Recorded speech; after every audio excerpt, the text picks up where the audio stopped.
What's going on, you guys? Gaming Ad here, coming at you for another video. Today we're going to be talking about the Phil Spencer interview that Kinda Funny had. I know we talked about it a little bit yesterday, and I actually thought I wasn't going to talk about anything else related to this interview. But there was something that he said that I noticed, but I didn't know it would take this much energy on the internet. There's a lot of people talking about this particular statement. It's when Phil Spencer kind of brought up the fact that he feels good games won't be the only thing that brings Xbox to a competitive level. You know, we have been saying for the longest time on this channel that we want Xbox to compete in a more high quality way. We want them to take on more of a PlayStation role. Not necessarily make the same games that they make, but we want them to be more competitive nonetheless. So I think we're going to go ahead and watch this live with us. Well, not live. It's pre-recorded. We're going to watch it, and I'm going to give my opinions during the actual event. So let's go ahead and switch over here. Bam. As you guys can see, here's the interview. Let's make sure that volume's up. You know, shout out to Kinda Funny. They did a really good job. I'm going to be watching on this screen, so I'll be looking this way, but when I pause it, I will come over there. Well, we'll definitely continue to focus on making our console experience as great as it can be. I like the homepage refresh and some stuff. I will say this might be disruptive as well. The moment he said this might be disruptive, you know some serious stuff's going down. But let's continue. We have a different vision. You know, Paris talked about this. It's play the games you want with the people you want anywhere you want.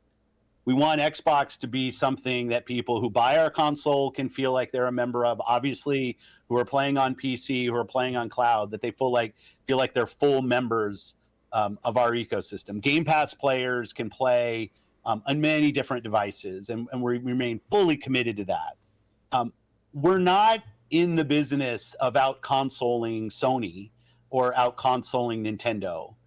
There isn't really a great solution or win for us, and I know that will. All right, so let's go over what he said here. Let's pop back in here. He is saying there, look, we are not in the business of out consoling, and I know traditionally for the past few generations that is how you competed, is you would out console them. Whoever sold the most consoles won the generation. That's generally how it went. But he's pretty much saying, look, there's no solution that ends well for us when it comes to that. We aren't in that business anymore. Kind of like how Nintendo is. Now, Nintendo's a little different because they kind of went to a hybrid system where they have a handheld and that acts as a console. So I think that's a little bit different, but they kind of did the same thing. They're like, look, we are never going to be able to compete with PlayStation and at that time Xbox because the Wii U did so bad. But what we're going to do is we have a very good handheld demographic.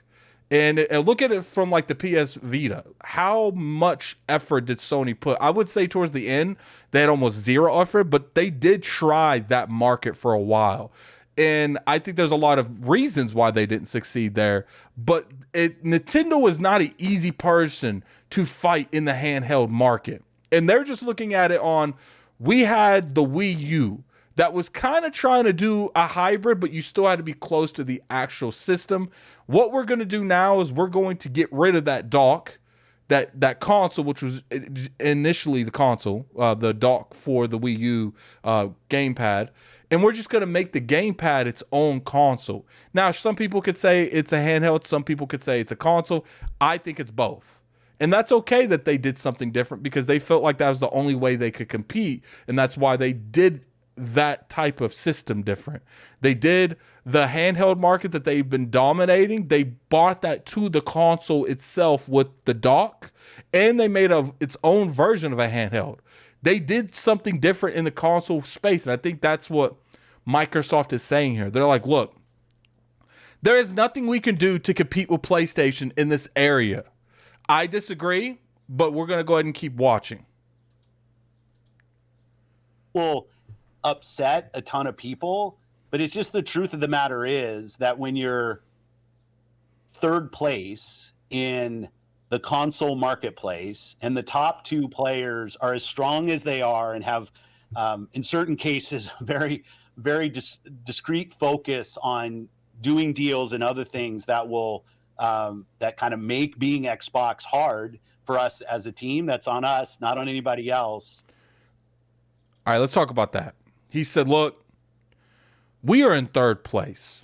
Number 1 and number 2 are so dominant that it's hard to fight them because, one, they don't have the relations they need to make these kind of business decisions and these kind of deals. You know, Square Enix has been very friendly with both of the number 1 and 2, mainly PlayStation, but they do make exclusive stuff for the Nintendo Switch that most likely will eventually come to the PlayStation, sometimes the Xbox.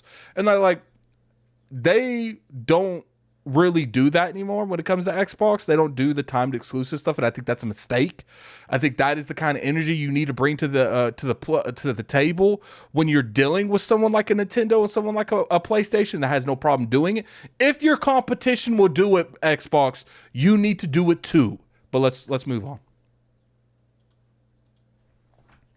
Our vision is that everybody who's on console has to feel like they have a great experience and they're a first-class citizen. They've invested a ton in our platform. But we are not in a position, and I see it out there. I see commentary that if you just build great games, everything would turn around. It's just not true that if we go off and build great games, all of a sudden you're going to see console share shift in some dramatic way. We lost. All right. This is where I start to disagree a little bit. You know, I have disagreed a little bit with previous statements, but this is the biggest one. I do agree with Phil Spencer on a point where it takes more than games. Building a console is more than just games.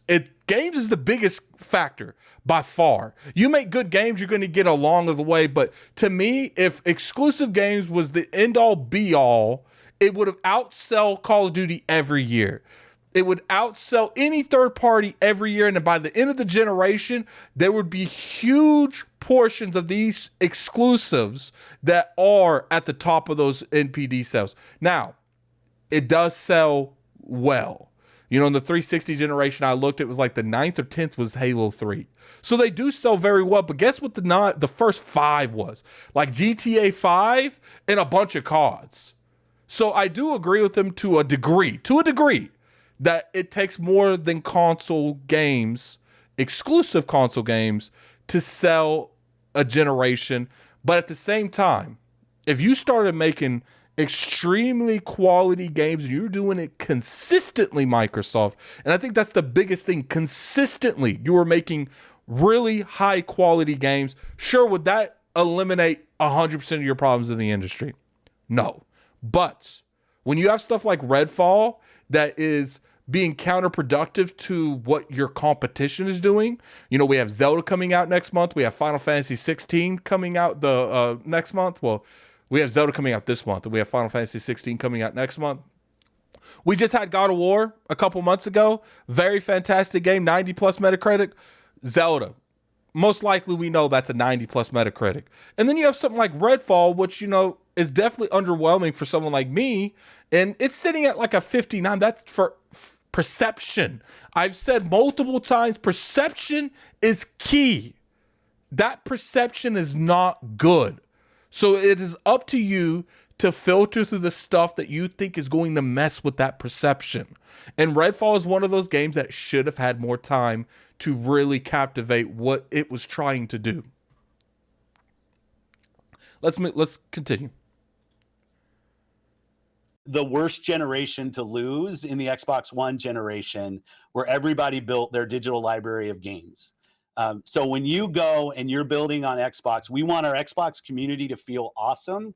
But this idea that if we just focused more on great games on our console, that somehow we're going to win the console race, I think doesn't really lay into the reality of most people. Like 90% of the people every year who walk into a retailer to buy a console are already a member of one of the 3 ecosystems, and their digital library is there. This is the first generation where the big games that they're playing were games that were available last gen, when you think about Fortnite and Roblox. All right, so let's talk about what he talked about there. He's saying 90% of the people going into a GameStop aren't really focusing on the games that the console manufacturers themselves produce. He's right. Like I said, Call of Duty, highest selling game. Madden, highest selling game. The majority of these third-party games are the highest selling games that help them sell these consoles. But where I want to push back a little bit is when it comes to the games. When you have a high perception of making very well executed games, throughout the years, PlayStation has gotten the word of mouth from gamers, hardcore gamers. Sure, that 90% of the people isn't us. We will buy all of the games pretty much. But guess who we talk to? Every hardcore gamer has a casual friend that we have put them onto a game. Every one of us. We're like a domino effect. You satisfy us, we're going to get 5 of our friends to buy the stuff because we love the passion, we love the game, and we're going to convince them because the best sellers in gaming that sell games is gamers. When we're sitting here in Xbox Live parties, PlayStation parties, Steam parties, well, they don't really have parties, Discords, we are always convincing people just from talking about how much we enjoy the game to play then buy the game. And that's where I disagree on that one.